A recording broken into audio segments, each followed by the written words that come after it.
इस नॉलेज आपकी जगह कुछ नहीं लिख सकते थे? आगे अच्छी कौन करना है? 3 पार्टिसिपेंट आए हैं। ये थोड़ा उस साइड हो जाए फिर कल की तरह।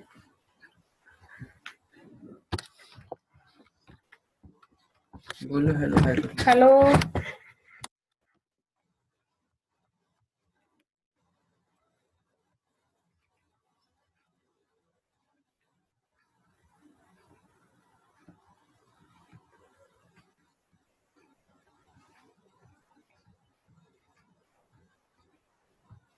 दिखती ना है, 3 है 2। Good morning ma'am. Good morning. कौन बोल रहा है? कैसे हो? कौन गुड मॉर्निंग मैम। ठीक है। कोरोना को भगा रहे हो? हाँ हाँ जी मैम, भगा रहे हैं। भगा रहे हो? घर पे ही रह रहे हो या घूम के आते हो हम शाम तो को? नहीं, हम तो बस खुले मैदान में गाँव में है मैम। गाँव में हो? हाँ नहीं मैम, घर पे ही है। घर पे ही हो? गुड। कौन कौन घर पे ही है हाँ मैम। जी, घर पे है। घर पे ही हो? सारे घर पे बैठे हुए हैं हम। ठीक है। बॉयज नहीं आए अभी? बॉयज कहाँ हैं? पता नहीं मैम। पता नहीं। Don't know ma'am.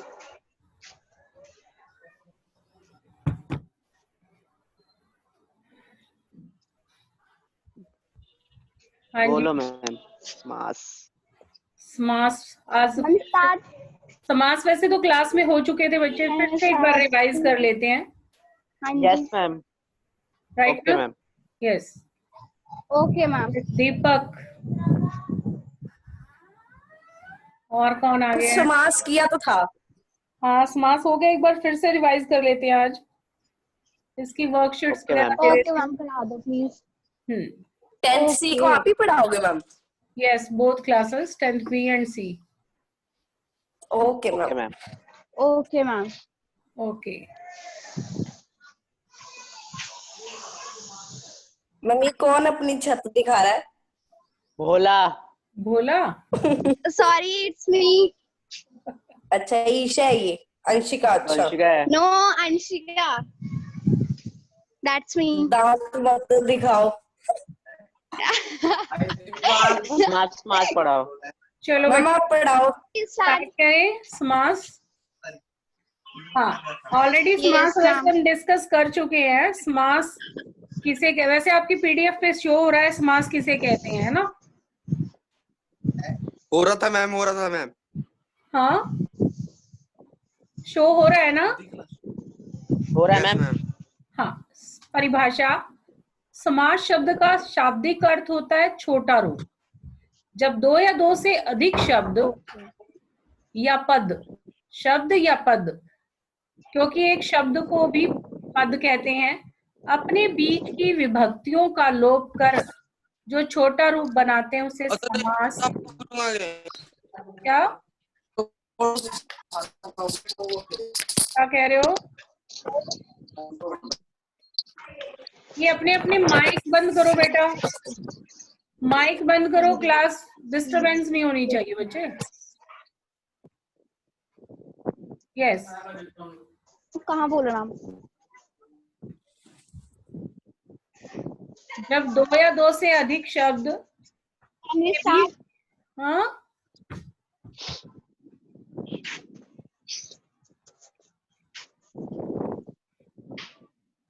Ma'am yes बच्चे बोलो मैम।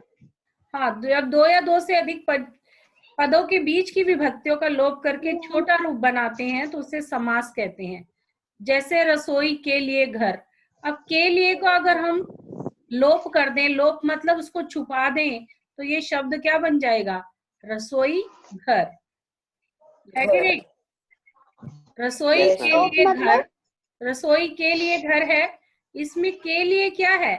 कारक की विभक्ति है। इस कारक लोप की है। विभक्ति का यदि लोप कर दिया जाए, लोप मतलब छुपा दिया जाए, तो ये क्या बन जाएगा? अच्छा। रसोई घर। घर और ये रसोई घर क्या है? समास है। और रसोई के लिए घर क्या है? समास का विग्रह है। समास है। ठीक है। अब समास विग्रह किसे कहते हैं? किसी समस्त पद या सामसिक शब्द को उसके विभिन्न पदों एवं विभक्ति सहित पृथक करने की क्रिया को समास का विग्रह कहते हैं। मतलब दो पदों को मिलाकर विभक्तियों का लोप करके अगर हम शब्द बनाते हैं वो तो है समास। और अगर हम समास को विभक्तियां डालकर अलग अलग कर दें तो वो क्या कहलाएगा? समास का विग्रह। समझ में आया? समास तो है विभक्तियों का Yes, लोप ma'am. करके जो शब्द बनाते हैं वो समास होता है। और जब विभक्तियां यूज करके उस समास को अलग अलग कर दिया जाए यस मैम। क्या कहलाएगा? समास का विग्रह। पृथक और करने विग्रह पृथक करने का मतलब होता है अलग करना। ठीक है बच्चे? जैसे पृथक विद्यालय, विद्या के लिए आलय, माता आलय। पिता, माता और पिता। पिता। यस बच्चे। उसके बाद आता है समास के प्रकार। ये भी हम क्लास में डिस्कस कर चुके हैं। समास 6 प्रकार के Yes, होते हैं। Yes ma'am. अव्ययी भाव समास, तत्पुरुष समास, 6 प्रकार के होते हैं। यस, बहुव्रीहि समास, द्विगु समास और कर्मधारय समास। ठीक है। समास। फर्स्ट समास हमारा यस है मैम। अव्ययी भाव समास। अव्ययी भाव समास की डेफिनेशन के अकॉर्डिंग इसका पहला पद प्रधान होता है। दो पदों को मिलाकर बनाते हैं यस ना, मैम। तो पहला पद इसका प्रधान होता है और पूरा पद अव्यय भी होता है।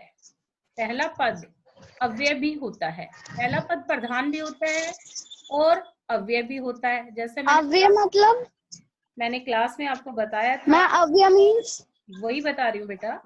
अव्यय मीन्स ऐसे शब्द जो अव्यय मतलब बता रही हूँ बेटा। सॉरी।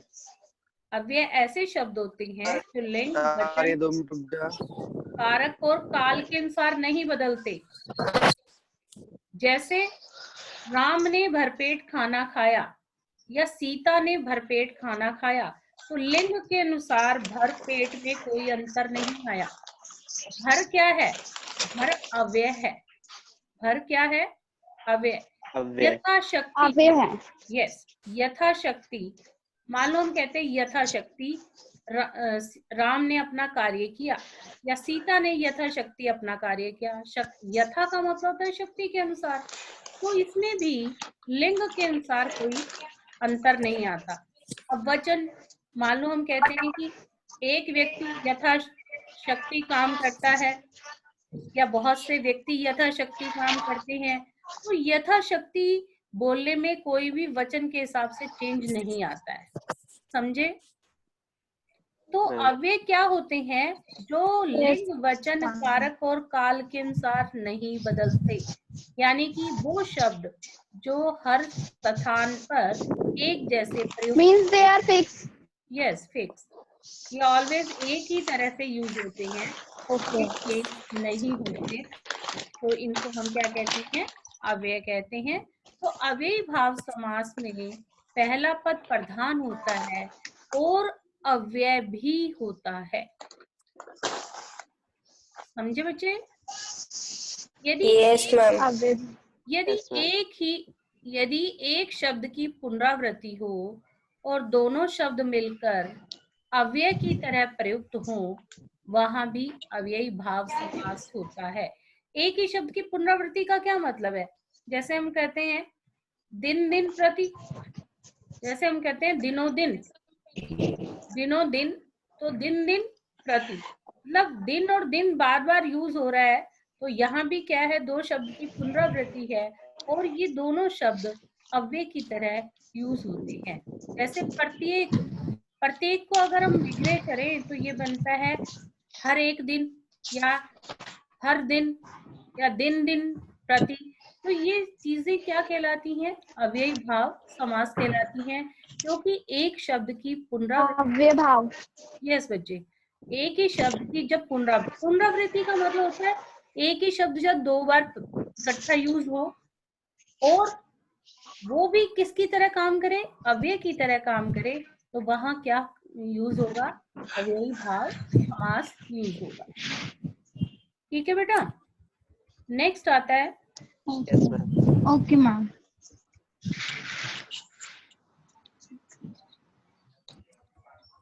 संस्कृत के उपसर्ग युक्त पद भी अव्ययी भाव समास मैम होते हैं। संस्कृत के उपसर्ग युक्त, उपसर्ग आप रीड कर चुके हैं 9th क्लास में। उपसर्ग क्या होते हैं? जो शब्द से पहले जुड़कर शब्द का अर्थ बदल देते हैं। जैसे हमारे सामने आ रहा है यथाशक्ति, तो यथा यहाँ पर उपसर्ग की तरह यूज हो रहा है और ये अव्यय भी है। तो शक्ति के अनुसार यस मैम। यथा शीघ्र, जितना शीघ्र हो। यथा कर्म, ये यथा शब्द जो है संस्कृत का है, इसलिए यहाँ पर ये डेफिनेशन आई है कि संस्कृत के उपसर्ग युक्त पद भी अव्ययी भाव समास होते हैं। यथा कर्म, कर्म के अनुसार। मैम यथा मीन्स, यथा मतलब जैसा, उसके अनुसार। यथा मीन्स यथा मीन जैसा, उसके क्या अनुसार। मैम? यथा मतलब जैसा होता है। ओके यथाशक्ति, शक्ति के अनुसार। ओके यथाशीघ्र, जितना शीघ्र हो। यथा कर्म, कर्म के अनुसार। यथा विधि, विधि के अनुसार। यथा अवसर, अवसर के अनुसार। यथेच्छा, इच्छा मीन्स के उसके अनुसार। अकॉर्डिंग, हाँ जी बच्चे,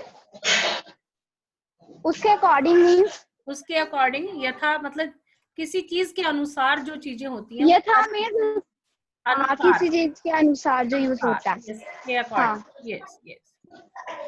आपने क्या कहा अभी अभी? रिपीट करना प्लीज। यथा, अनंतकार, यथा शक्ति, ये अव्ययी भाव समास के उदाहरण हैं जहाँ पर संस्कृत के उपसर्ग की तरह ये यूज हो रहे हैं। यथा शक्ति, शक्ति के आगे यथा शब्द ओके लगकर ओके आई गॉट इट। ये अव्ययी भाव समास बनता है, क्योंकि यथा संस्कृत के उपसर्ग शब्द भी हैं और अव्यय का काम भी करते हैं, इसलिए ये अव्ययी भाव समास है। यथेच्छा, इच्छा के अनुसार। प्रतिदिन, जैसे मैंने बीच में आपको डेफिनेशन बताई थी, कई बार एक शब्द की पुनरावृत्ति होती है तो वो भी अवयव का काम करते हैं। तो प्रतिदिन, प्रतिदिन को अगर हम विग्रह करें तो इसके लिए प्रतिदिन का विग्रह बनता है प्रत्येक दिन, या दिन दिन, या हर दिन। ठीक है, प्रत्येक, हर एक, एक, प्रत्येक, ये इसके विग्रह के उदाहरण हैं। मतलब प्रत्येक का 3 तरह से आप विग्रह कर सकते हो। डिस्टर्बेंस आ रही है बेटा, डिस्टर्बेंस बंद करो। मीन्स हम किसी तरह भी करें, इसका मतलब रॉन्ग नहीं हो सकता। यस, जैसे हमने अभी प्रतिदिन बताया, उसको हम किसी किसी के भी तरह अकॉर्डिंग से लिख सकते हैं। प्रतिदिन Yes. हम हर एक, तो वो रॉन्ग नहीं होएगा। नहीं, रॉन्ग नहीं होगा। इफ आप लिखेंगे प्रत्येक दिन तो भी करेक्ट Okay. है, दिन दिन लिखेंगे तब भी करेक्ट है, हर दिन लिखेंगे तब भी करेक्ट है। और समास का नाम यहाँ पर क्या चल रहा है आपका? अव्ययी भाव समास। प्रत्येक, हर एक, एक Okay. एक, प्रत्येक। प्रत्यक्ष, अक्षी के आगे, मतलब प्रत्यक्ष का मतलब है अक्षी, मतलब आंखों के आगे। अक्षी का क्या मतलब होता है? आंखें। प्रत्यक्ष, अक्षी मतलब, अक्षी मतलब आंखें। प्रत्यक्ष क्या चीज होती है? जो अक्षी हमारी, मतलब अक्षी, अक्षी मतलब आंखें, आईज। अंडरस्टैंड? या ma'am? Yes ma'am. Eyes. Yes ma'am, yes. प्रत्यक्ष किस चीज को कहते हैं? जो हमारी आंखों के सामने होता है, in front of my eyes. तो क्या कहूंगी? प्रत्यक्ष, यानी कि मेरी मैं आंखों। आपकी वॉइस क्लियर नहीं आ रही है। वॉइस क्लियर नहीं आ रही है? क्लियर। प्रत्यक्ष। वो दीपक पटेल ज्यादा दिमाग में हो रही है। अब आ रही है क्लियर? Yes ma'am. यस, अक्षी के आगे यानी कि आंखों के आगे। अगर आपको अक्षी याद नहीं आता है विग्रह के समय, तो आप आंखों के आगे ही लिखेंगे। ठीक है बच्चे? Okay ma'am. घर घर, प्रत्येक घर, हर घर, या किसी भी घर को ना छोड़कर। राइट। हाथ एक हाथ से दूसरे हाथ तक, हाथ ही हाथ में, रातों रात, रात ही रात में, बीचों बीच, ठीक बीच में, साफ साफ, साफ के बाद साफ, बिल्कुल साफ, आमरण। अब देखिए वर्ड आता है आमरण। अब आ यहाँ पर अव्यय है और ये किस लिए यूज हो रहा है? किसी चीज तक, मतलब कोई चीज कहाँ तक है उसका यहाँ पर इंडिकेशन हो रहा है आपको। आमरण का मतलब है मरने तक, या हम इसको मरण पर्यंत भी बोलते हैं। जैसे हम यहाँ उदाहरण लेते हैं वाक्य के अकॉर्डिंग कि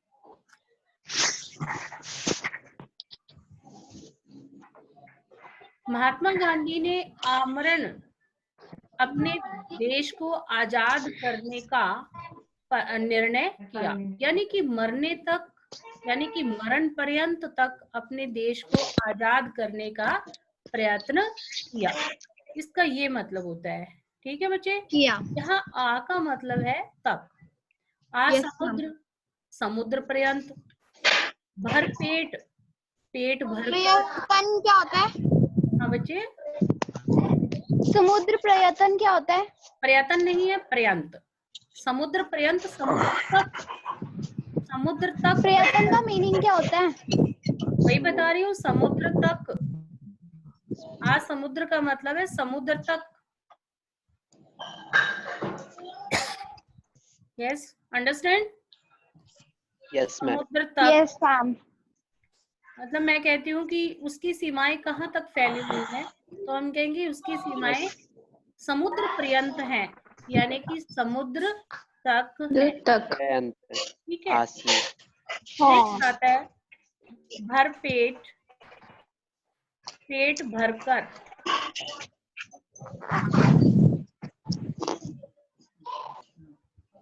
चलिए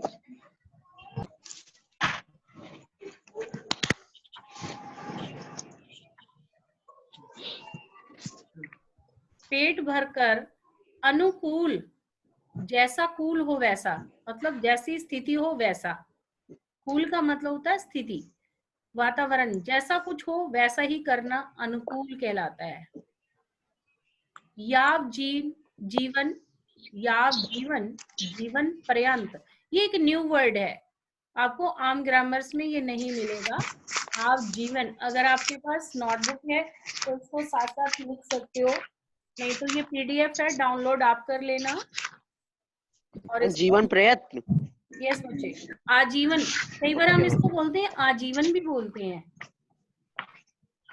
आजीवन सुना होगा ना आपने? Yes ma'am.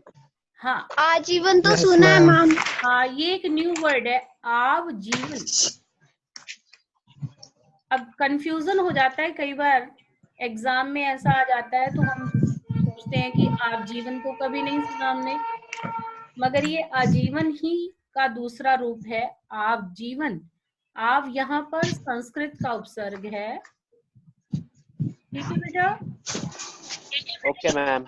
जीवन, यस मैम। जीवन तक, निर्विवाद, बिना विवाद के। निर्विवाद का मतलब है बिना विवाद। बिना मतलब क्या मैम विवाद विवाद का? विवाद किसको कहते हैं? विवाद मीन्स कॉन्फ्लिक्ट्स, लड़ाई झगड़ा।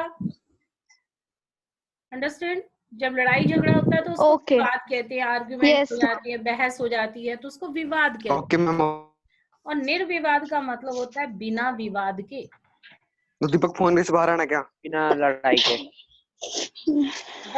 दरअसल, ये शब्द हम आम यूज करते रहते हैं। दरअसल मैंने तो ये कहा ही नहीं, दरअसल मेरे से तो ये हुआ ही नहीं।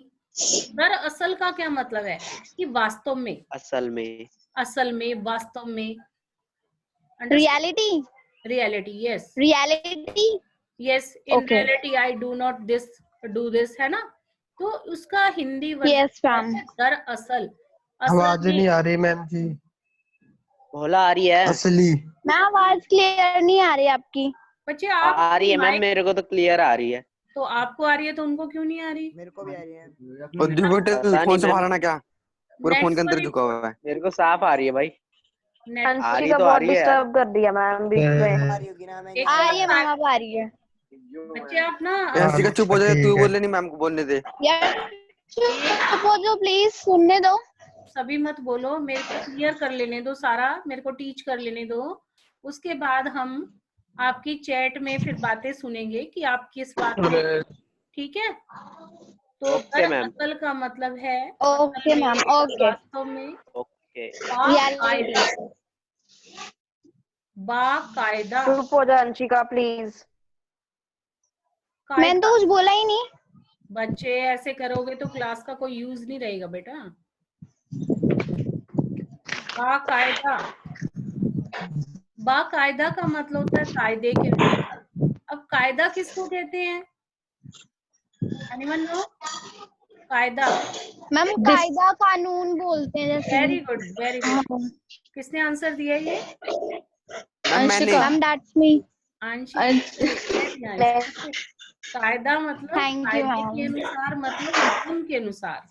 तो हम कहते हैं ना बाकायदा ये काम ठीक है, तो कायदे के अनुसार ये काम ठीक है। कुछ शब्द ठीक है। ये आप आजकल जैसे इंग्लिश का ट्रेंड है, तो हिंदी के वर्ड्स कम बोले जाते हैं, और जब एग्जाम में आते हैं या आपके पीरियोडिक वगैरह में आते हैं तो आप कंफ्यूज हो जाती हैं। तो उन शब्द पर ज्यादा ध्यान देंगे आप। जैसे बाकायदा शब्द हम कम यूज करते हैं आजकल, है ना। मैंने पहले ही बताया बेटा, जो कुछ डिफरेंट शब्द आपको लगते हैं उनको अंडरलाइन कर लेना चाहिए। पुरुष समास। नेक्स्ट समास आता है तत्पुरुष समास। तत्पुरुष समास में दूसरा पद प्रधान होता है, अर्थात विभक्ति का लिंग वचन दूसरे पद के अनुसार होता है। तत्पुरुष समास में दूसरा पद प्रधान होता है और विभक्ति का लिंग वचन दूसरे पद के अनुसार होता है, यानी कि दूसरा पद जो होता है उसके अनुसार इसमें विग्रह होता है। इसका विग्रह करने पर कर्ता व संबोधन की विभक्तियां ने, हे, ओ, अरे के अतिरिक्त किसी भी कारक की विभक्ति प्रयुक्त होती है। कारक की विभक्ति आपने जूनियर क्लासेस में ओके मैम। बोला। कारक की विभक्ति कौन सी होती है, कोई बताएगा? कर्ता हाँ जी, ने मैम। कर्म से कर्म को ही होती है ना मैम। यस, कागी। अधिकरण में पर संबोधन संबंध का के की। Yes, very good. ये कारक की विभक्ति होती है। तो यहाँ तत्पुरुष समास में सिर्फ संबोधन की विभक्ति यूज नहीं होती है। संबोधन की विभक्ति कौन सी है?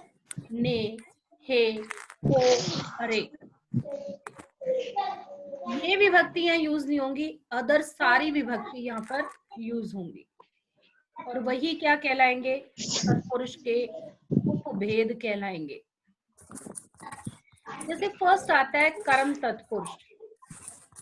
कर्म तत्पुरुष में जो विभक्ति आती है वो है को। जैसे हमने वर्ड देखे हैं को, कर्म तत्पुरुष में विभक्ति को आती है। जब विग्रह करते हैं तो को आती है यहाँ पर। जैसे देखो उदाहरण से, कृष्ण अर्पण, कृष्ण को अर्पण नेत्र।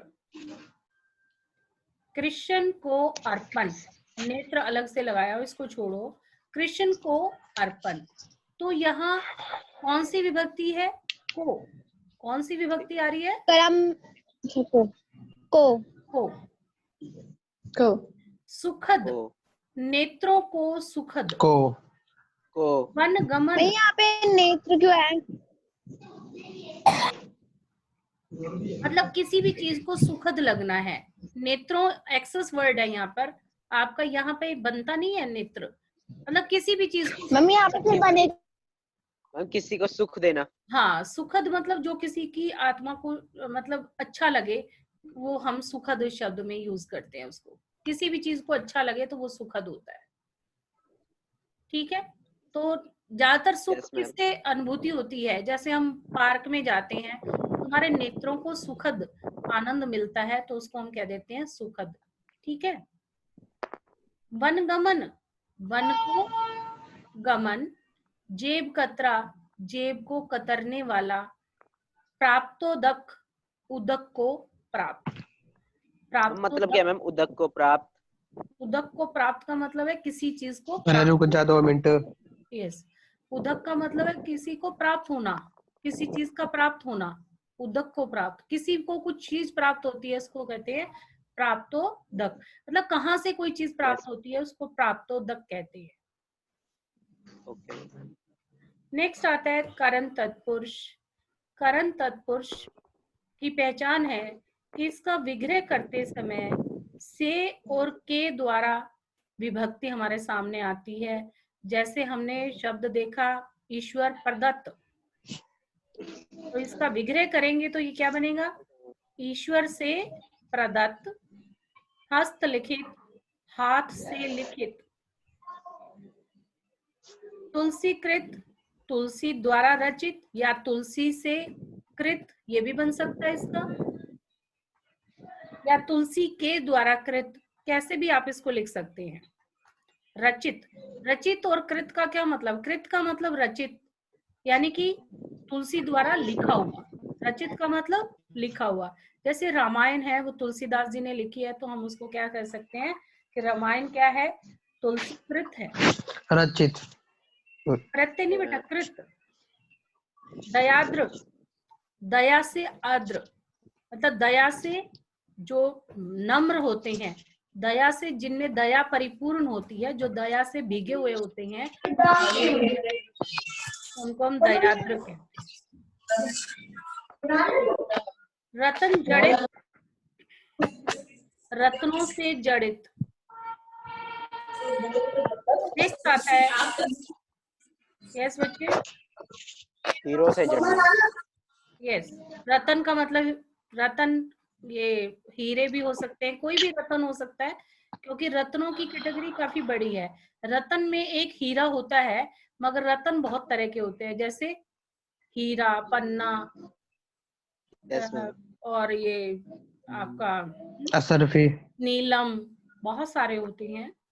तो रतन काफी तरह के होते हैं। संप्रदान तत्पुरुष, संप्रदान तत्पुरुष की पहचान ये है कि इसका विग्रह जब यूज करते हैं, विग्रह करते हैं, तो इसमें के लिए विभक्ति यूज होती है। जैसे हमने बोला हवन सामग्री, तो हम इसका विग्रह करेंगे तो ये आएगा हवन के लिए सामग्री। सामग्री। यस, सामग्री मतलब सामान। हवन सामग्री का यस मैम। मतलब है हवन के लिए सामान, क्योंकि हवन सामग्री सामान। किससे बनी होती है? इसमें बहुत सारी चीजें होती हैं। अभी देखिए हवन सामग्री आपने, यस मैम। इसमें बहुत सारी चीजें मिक्स किया होती भी है मैम। हैं, तो वो हवन Yes, ma'am. सामग्री कहलाती है। चांदन की लकड़ियाँ। विद्यालय, विद्या के लिए आलय, आलय का मतलब होता है घर, विद्या के लिए घर या आलय, कुछ भी कह सकते हैं हम इसको। गुरु दक्षिणा, गुरु के लिए दक्षिणा। गुरु के लिए हाँ, गुरु दक्षिणा की कहानी किसी को याद है? एकलव्य वाली कहानी, यस मैम। क्या कहानी है? कुछ सुनाएगा मुझको? एक एक कौन सुनाइए बोला। अरे सुना रहा, रुक जा। हाँ सुनाओ, मैम वो एक बच्चा सुनाएगा सिर्फ। हाँ, ओके मैम। कौन सुना रहा है? जो मैम वो सबके सब। हाँ सुनाओ। लब होता है वो मैम, उसको ना मैम हम्म, तीर तीर धनुष मतलब कि काफी अच्छे से चला लेता है। अच्छा फिर जो जिसको जिसको गुरु सिखाते हैं उनको मतलब इतना सही से आता नहीं। अच्छा, फिर गुरु को लास्ट नहीं में आता? मतलब कि वो एक मिनट, गुरु नहीं को मैम, नहीं आता है? जिस हाँ? मैम जो जिसको सिखा कोई और गुरु को ही अनपढ़ बना दिया इसने तो मैम। वो चुप रहे, मतलब नहीं नहीं, सुनाने कि दो, जिसको सुनाने गुरु दो। सिखाते हैं मैम, यस यस, गुड बच्चे सुनाओ। हाँ मैम जिसको गुरु सिखाते हैं उसको नहीं आता, बट लब देख देख के सीख लेता चुपके चुपके से। हाँ हाँ, फिर उसके बाद जब गुरु को पता लगता कि ये मतलब कि मेरे से ज्यादा मतलब कि उस बच्चे से ज्यादा जानता है जिससे मैं मतलब जिसे मैं सिखाता हूँ, हाँ हाँ, फिर उसके बाद वो उनका अंगूठा मांग लेते हैं काट के। हाँ, मतलब वेरी गुड। बोलते हैं तुम मुझे अपना अंगूठा दो। बहुत अच्छी बात है। गुरु किसने- दक्षिणा। दीपक भोला ने सुनाई है कहानी? वाह, किसने सुनाई? अच्छी कहानी है। Yes ma'am. Very good. देखो इसका पूरा मैम भोला के लिए ताड़ियां। वेरी गुड बोला। अरे बस कर, रुलाएगा वेरी क्या तू? गुड। हाँ जी, ताड़ियां। बस। तालियां तालियां। अब देखो मैं इसका वेरी पूरा, गुड। बच्चों हेलो हेलो बच्चों, अब मैं इसके बारे में पूरा बताती हूँ यस आपको। मैम। गुरु दक्षिणा, गुरु के लिए दक्षिणा वर्ड हमने पढ़ा। इसके रिलेटेड एक कहानी बहुत मशहूर है कि महाभारत प्रसंग में अगर हम जाएं तो आपको पता है कि गुरु कौरवों और पांडवों के जो गुरु थे वो थे द्रोणाचार्य। पता है आपको? कौरवों और यस पांडवों, मैम। पारा भी चला दी रामायण और महाभारत। हाँ चला भी होगा, उसे देखना आप। तो उसके गुरु नेक्स्ट थे ऑफ दिस टॉपिक। द्रोणाचार्य। अब द्रोणाचार्य जो थे वो क्षत्रियों को यानी कि राजा के बच्चों को ही क्या देते थे? शिक्षा देते थे। अब एकलव्य कौन था? एकलव्य एक भील जाति का लड़का था। भील जाति, जिसको हम आप इजीली समझे तो शेड्यूल कास्ट कह सकते हो। अंडरस्टैंड? उसका लड़का था। Yes ma'am. नीची जाति। अब एकलव्य, यस, एकलव्य ने कहा कि गुरुजी मुझे भी शिक्षा दे दीजिए, मैं भी धनुर्विद्या सीखना चाहता हूँ, धनुष विद्या सीखना चाहता हूँ।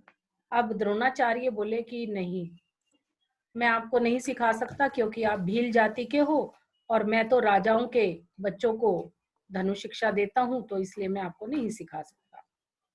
अब एकलव्य बड़ा निराश हुआ। उसने कहा तो ये कैसे हो सकता है, मैं नहीं, अगर मेरा कोई गुरु नहीं बनेगा तो मैं कैसे सीख सकता हूँ, यानी कि गुरु के बिना तो शिक्षा संभव नहीं है। तो उसने, एकलव्य ने क्या किया बेटा, गुरु द्रोणाचार्य की एक मिट्टी की मूर्ति बना ली। मिट्टी की मूर्ति बनाकर अपने समक्ष रख ली, अपने सामने रख ली, और उसी को देखकर वो अभ्यास करने लगा। मतलब अपने आप ही अभ्यास करने लगा। और अभ्यास करते करते वो इतना मतलब एक्सपर्ट हो गया, इतना मतलब सही, उसको धनुष विद्या में इतना उसको काबिलियत आ गई कि अर्जुन भी उसका मुकाबला ना कर सकता।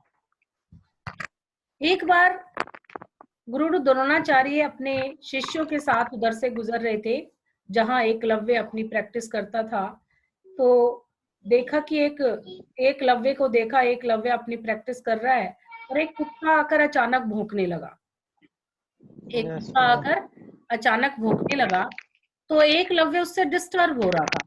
तो एकलव्य ने क्या किया कि उस कुत्ते की भौंकने की डायरेक्शन में उसका जो मुंह है वो बाणों से भर दिया, उसमें तीर मार दिया। तीर मार दिए और उस कुत्ते को भौंकने से चुप करा दिया। ये सब चीजें कौन देख रहे थे? गुरु उसके मुंह में द्रोणाचार्य मार दिया मैम। तो मुंह के अंदर मार दिया। हाँ, क्या मार दिया? बाण, तीर। तीर, अच्छा तीर मार था मैम। हाँ। तो नागन। गुरु द्रोणाचार्य को बड़ा आश्चर्य हुआ कि ऐसा कौन धनुर्विद्या में प्रांगत आदमी हो गया कि मेरे अर्जुन से भी ज्यादा जिसको विद्या आती है।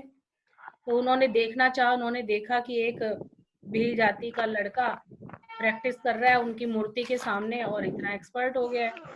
तो गुरु द्रोणाचार्य को देखकर एकलव्य उनके सामने नतमस्तक हो गए, यानी कि उनको प्रणाम करने लगे। गुरु द्रोणाचार्य ने कहा कि तुम्हें इतनी अच्छी विद्या कैसे आई? बोले कि प्रभु मतलब गुरुजी आपका ही आशीर्वाद है, आपकी ही मैंने मूर्ति बनाकर उसके सामने अभ्यास किया है। तो गुरु को बड़ा आश्चर्य हुआ। तो अब गुरु मन ही मन सोचने लगे कि अगर कौरवों और पांडवों का युद्ध होता है, यानी कि भविष्य में कभी कोई वाक्य होता है और वहां पर अर्जुन अगर पीछे रह गया, कौन है ये बच्चा? अर्जुन पीछे रह गया तो सब लोग शक करेंगे कि गुरु द्रोणाचार्य की शिक्षा उतनी अच्छी नहीं है। तो उसने कहा कि तुम मुझे इसके लिए दक्षिणा नहीं दोगे? गुरु ने कहा मुझे दक्षिणा नहीं दोगे, जिसको आजकल की लैंग्वेज में कहा जाए तो फीस। फीस समझ रहे मेरी बात? यस। यस। भाई तुमने मेरी मूर्ति रखकर मेरे ही माध्यम से ये सब कुछ सीखा है, तो मुझे बताओ कि इसकी दक्षिणा नहीं दोगे मुझे, फीस नहीं दोगे मुझे? तो बोले कि गुरुजी आप आज्ञा करें, क्या चाहिए आपको फीस में? बोले कुछ ज्यादा नहीं चाहिए, तुम्हारे दाहिने हाथ का अंगूठा मुझे दे दो बस। तो एकलव्य ने तुरंत अपना तरकश से तीर निकाला और अपने हाथ का अंगूठा काटकर इसको दे दिया, गुरु द्रोणाचार्य को दे दिया। तो इस प्रकार एकलव्य हमेशा गुरु दक्षिणा के लिए आज तक इतिहास में मशहूर हैं, क्योंकि गुरु दक्षिणा के नाम पर उन्होंने एक पल भी ये नहीं सोचा कि अगर मैं दाहिने हाथ का अंगूठा गुरुजी को दे दूंगा तो मेरी धनुर्विद्या का क्या होगा, यानी कि धनुष जो है वो दाहिने हाथ के अंगूठे के बिना तो चल ही नहीं सकता। मगर उन्होंने एक पल भी नहीं सोचा और तुरंत गुरु के लिए गुरु दक्षिणा दे दी। तो ये थी गुरु दक्षिणा से संबंधित कहानी बच्चे। ठीक है, जब क्लास आएगी ना आपकी तो मैं आपसे ये सुनूंगी दोबारा, कौन कौन सुन रहा है अब। ठीक है, ओके मैम, बलि पशु मैं सुनाऊंगा मैम, दीपक पटेल सुनाएगा। Very good. मेरा तो हो गया। मैम बहुत अच्छी कहानी थी। हाँ, मैं सभी से सुनूंगी। ये भोला ने सुना दिया, मैं सुनाऊंगा मैम। चिल्लाना थोड़ा फिर। लिख के लाना नेहा से सुनोगे मैम? लेसन रफ नोटबुक से लिख के लाना। ठीक है मैम, नेहा सुना देगी आपको। कोई लिख के भी लाना, मैं भी सुनाऊंगा मैम। लिख के लानी है मैम? ठीक है, लिख के लाऊंगा। कब खुलेंगे स्कूल मैम? हो गया क्या? 14-15 को। हाँ जी। अगर अपादान कंट्रोल हुआ। बच्चे सुनो अब आगे। अच्छा, तुझे ज्यादा अपादान तत्पुरुष। अपादान तत्पुरुष में किसी चीज के अलग होने की प्रवृत्ति पाई जाती है। अलग होना कैसे? जैसे पेड़ों से पत्ते गिरते हैं तो पत्ते जो है पेड़ों से अलग हो जाते हैं, ऐसे यहाँ पर स्थिति पाई जाती है, उसको हम कहते हैं अपादान तत्पुरुष। जैसे है ऋण मुक्त, ऋण से मुक्त। ऋण मुक्त का मतलब, ऋण का मतलब क्या होता है? लोन। धन सहायता से। ऋण का मतलब क्या होता हाँ है? मैम, कर्ज। लोन कर्ज। यस। ऋण मुक्त का मतलब होता है जो लोन से मुक्त हो गया, जिसने लोन चुका दिया। ठीक है, तो ऋण से मुक्त। पद च्युत, पद से च्युत। पद च्युत का मतलब होता है हटा देना, किसी डेजिनेशन से किसी को हटा देना हिंदी में कहलाता है पद च्युत, यानी कि पद से हटा देना। मार्ग भ्रष्ट, मार्ग से भ्रष्ट, भ्रष्ट मतलब भटक, जो रास्ता है उससे भटक जाना क्या कहलाता है? मार्ग भ्रष्ट। मार्ग भ्रष्ट। धर्म विमुख, धर्म से विमुख। ठीक है। देश निकाला, देश से निकाला। निकाला मतलब देश से किसी को निकाल दिया जाता है। कई बार क्या होता है, पहले समय में होता था कि देश निकाला दे दिया जाता। देश निकाले का मतलब देश ऐसा नहीं कि इंडिया से निकाल दिया। पहले जैसे गांव वगैरह की पंचायतें होती थी, अपने राज्य से मैम। हाँ, अपने राज्य से निकाल देना। वेरी गुड, बहुत अच्छा। यस, नेक्स्ट आता है संबंध तत्पुरुष। संबंध तत्पुरुष की पहचान है, इसमें का के की यूज होता है। जैसे मंत्री परिषद, मंत्रियों की परिषद। प्रेम सागर, प्रेम का सागर। राजमाता, राजा की माता। माता। आम का चूरन, अमचूर जो सब्जी में आप डालते हो, है ना, वो आम का चूरन होता है। रामचरित, राम का चरित। क्या हो गया? टाइम हो गया? हाँ, मुझे बताया। एक और रह गया बेटा इसी का, तत्पुरुष में लास्ट अधिकरण तत्पुरुष। इसकी पहचान है, इसमें में और पर आते हैं। जैसे वनवास, वन में वास। जीव दया, जीवों पर दया। ध्यान मगन, ध्यान में मगन। घुड़सवार, घोड़े पर सवार। घृतान, घृतान